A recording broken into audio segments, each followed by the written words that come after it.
Olá, aqui é a Fernanda e nesta aula vamos discutir alguns mitos sobre a escrita da redação em exames de concurso público.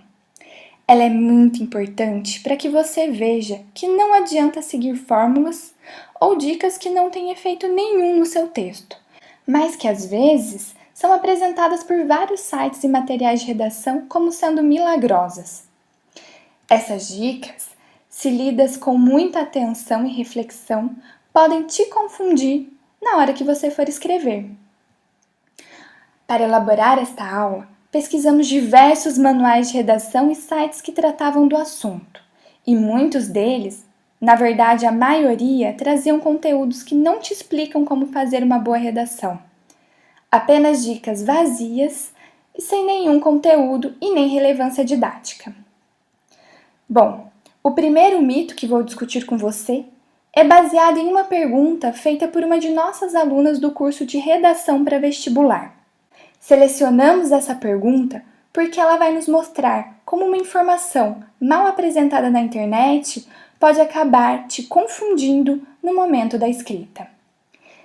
Essa aluna nos perguntou com base em uma informação obtida em um site especializado em redação, se era proibido colocar a tese no início do texto, pois isso, conforme ela leu no site, poderia fazer com que o corretor lesse a redação de maneira ofensiva.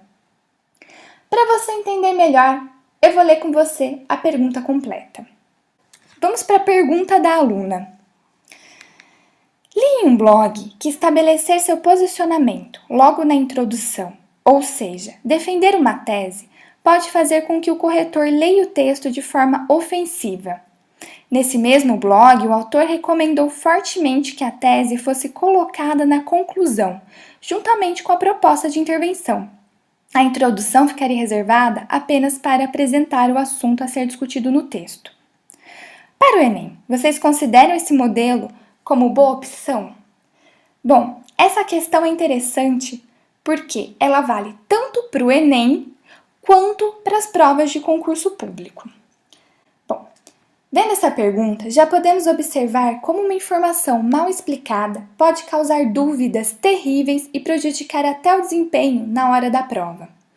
Dizer que a tese no início do texto pode fazer com que o leitor leia o texto de maneira ofensiva é uma afirmação forte, mas que não tem nenhuma explicação didática.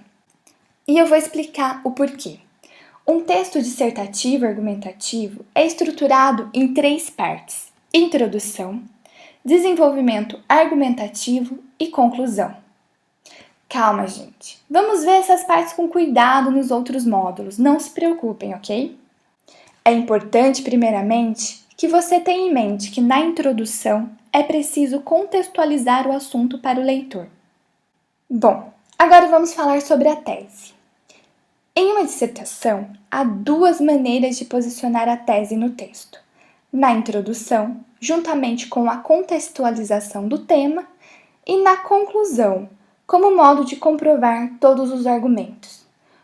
O primeiro modo é a forma mais usada e menos arriscada. A sua tese não precisa ser necessariamente a sua opinião, apesar de na maioria das vezes ser, mas sim uma perspectiva do recorte temático que você quer chamar mais atenção. Se você não tiver uma tese, você não conseguirá construir os argumentos para discuti-la. E isso vale para as redações em que a tese é feita no final. A gente vai ver isso mais para frente, ok? Bom, vejamos o exemplo de uma introdução de uma redação considerada acima da média do vestibular da FUVEST 2013. Vamos ler juntos? O shopping center talvez seja, hoje em dia, o maior símbolo da globalização. Em qualquer lugar do mundo, o interior de um shopping é praticamente o mesmo.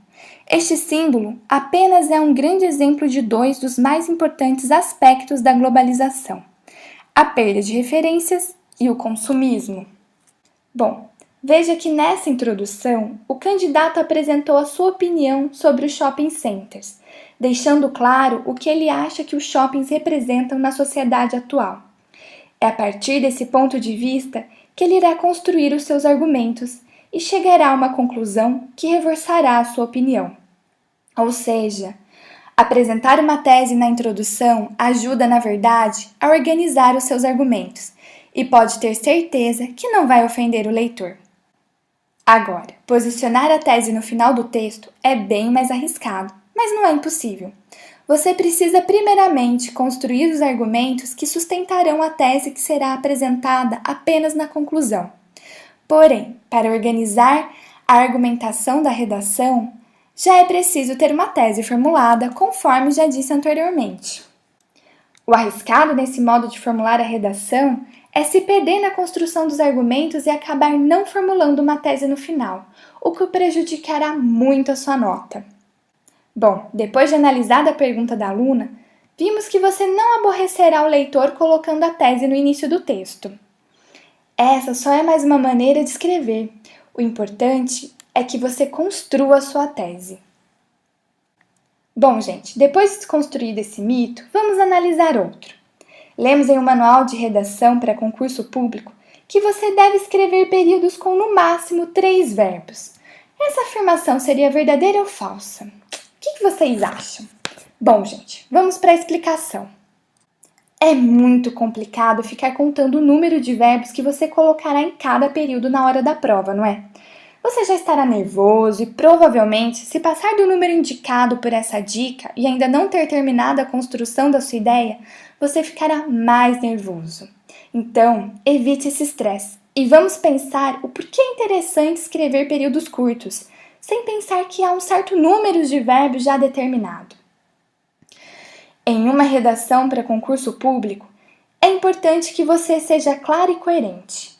E períodos curtos. Veja a diferença, períodos curtos e não com números de verbos pré-estabelecidos vão te ajudar a escrever um texto que seja mais claro para o leitor. Muitas vezes o leitor, no seu caso a banca corretora, pode acabar perdendo o fio da ideia devido à grande extensão de um período. Mas se você reler o seu texto e ver que as ideias estão claras, não se preocupe com a quantidade de verbos em cada período, ok? Só procure não fazer períodos que confundam seu leitor. O último mito a ser tratado nesta aula é: escreva apenas frases afirmativas. Bom, essa é uma dica sem nenhum fundamento didático. Você não ficará com uma nota menor na prova porque escreveu em seu texto frases que contenham não, nunca, jamais, por exemplo. Mas você ficará com uma nota baixa se você não tiver construído bem o tema, não ter defendido uma tese, não ter escrito um texto dentro do gênero discursivo pedido, não ter sido claro e coerente e não ter escrito o texto na norma culta. Nossa, usei bastante negativa nesse período. Escrever frases apenas na afirmativa não te dará mais pontos em nenhum critério de nenhuma banca corretora. O problema é que com esse tipo de dica, você às vezes fica muito preso a certas formulações que, para obedecê-las, acaba fazendo um texto que não seja tão claro e objetivo. E é isso que fará você perder pontos na avaliação. Bom, nossa aula chegou ao fim. Espero tê-los ajudado a desvendar alguns mitos sobre redação para concurso público, que poderiam até prejudicar o seu desempenho na hora da prova. Fique atento às dicas que você vê pela internet e em outros manuais de redação. Na maioria das vezes elas são úteis, mas há algumas que servem apenas para te confundir. Então, quando se deparar com certas dicas, reflita sobre a função que ela terá na melhoria do seu texto. Agora, faça o exercício dessa aula para você praticar um pouco mais. Fazendo os exercícios é que aparecerão as dúvidas.